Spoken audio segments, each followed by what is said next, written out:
Hi, in this video I will prove this Quran, the FAUX version, is false and unreliable, and therefore the Islamic world is misguided and wrong for trusting it. In the process, I will be answering the following questions. Question number 1. What is the most dominant Quran version used in the world today? Question number 2. What are the conditions used to authenticate any version of the Quran? Question number 3. Who was FAUX? And question number 4, was FAUX an honest and trustworthy man? So let's begin. Question number 1, what is the most dominant Quran version used in the world today? For the answer, we turn to the book An Introduction to the Sciences of the Quran by Muslim scholar Yasir Qadhi, which says, today the majority of the Muslim world reads the FAUX Quran only. More specifically, on page 199, it says this Quran version is used by about 95% of the Muslim world. So, the overwhelming majority of the approximately 1.7 billion Muslims are in unity using this one version of the Quran known as FAUX. That's a pretty amazing uniformity. Question number 2. What are the conditions used to authenticate any version of the Quran? For the answer, I turn your attention again to Yasir Qadhi's book. Page 187 mentions 3 specific conditions. It says, every qira'ah or reading that conforms to the rules of Arabic, even if by one manner, and matches with one of the mushafs of Uthman, even if such a match is not an obvious one, and has an authentic chain of narrators back to the Prophet, meaning Muhammad, is an authentic qira'ah. Did you notice that third condition?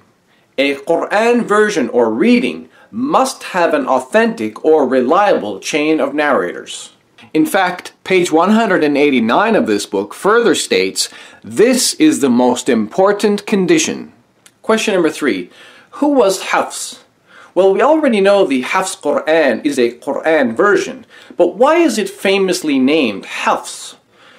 To answer that, I will simply show you the chain of narrators for this Quran version. As you see, I've underlined it for you in red. It says, رواية حفص بن سليمان بن المغيرة الأسدي الكوفي لقراءة عاصم بن أبي النجود الكوفي التابعي عن أبي عبد الرحمن عبد الله بن حبيب السلمي عن عثمان بن عفان وعلي بن أبي طالب وزيد bin Thabit wa Ubay ibn Ka'b عن النبي, which basically translates as the riwayah or transmission of FAUX ibn Sulaiman ibn al-Mughira al-Asadi al-Kufi of the qira'ah or reading of Asim ibn Abi al-Nujud al-Kufi from Abdul Rahman Abdullah ibn Habib al-Sulami from Uthman ibn Affan and Ali ibn Abi Talib and Zayd ibn Thabit and Ubay ibn Ka'b from the Prophet, meaning Muhammad.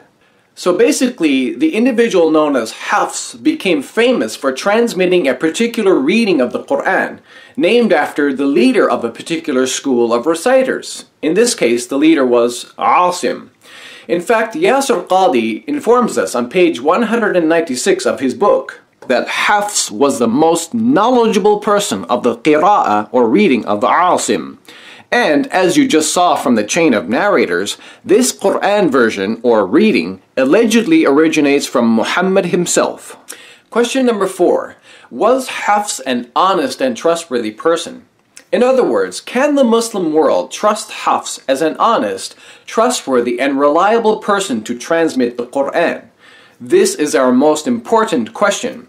I answer by using the following Islamic source. In the Musnad of Imam Ahmad, Volume 1, Hadith number 1268 or 1267 in an online Arabic edition, Muhammad is quoted saying, whoever reads Quran and learns it by heart, he will be granted intercession for 10 of his family for whom hell was due.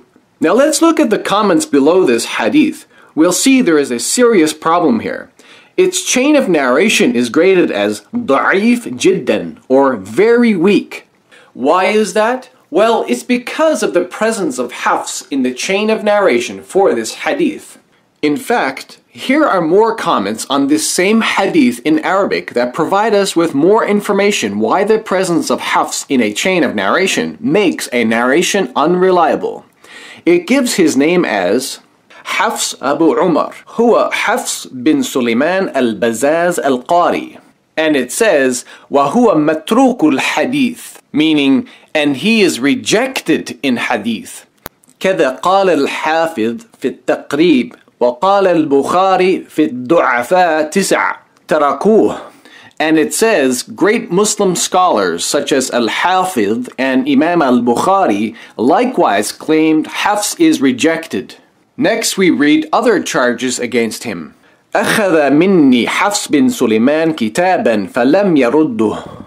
And notice here, وكان يأخذ كتب الناس فينسخها, which means Hafs used to take books from people and copy them and not return them. And more importantly, we read here, وَكَانَ كَذَّابًا, which means, and he was a liar. Actually, for those of you who don't know Arabic, you can still find some information about his dishonesty in English also. For example, in the book Studies in Early Hadith Literature by M.M. Adami, it says on page 128, he copied other scholars' books and put their material in his own. He borrowed a book from Shu'abah, but did not return it. In other words, according to these Islamic sources, Hafs was unreliable, untrustworthy, a thief, and a plagiarist who took materials or narrations from others, but made it appear like they were his own. And worse than that, he was a liar. In ending this video, my conclusion is the Hafs Quran is batil or false. It cannot be trusted nor be considered the word of God. Therefore, the Muslim world is seriously misguided for blindly accepting the Quran transmitted by a known liar and dishonest thief. Thanks for watching, and God bless you.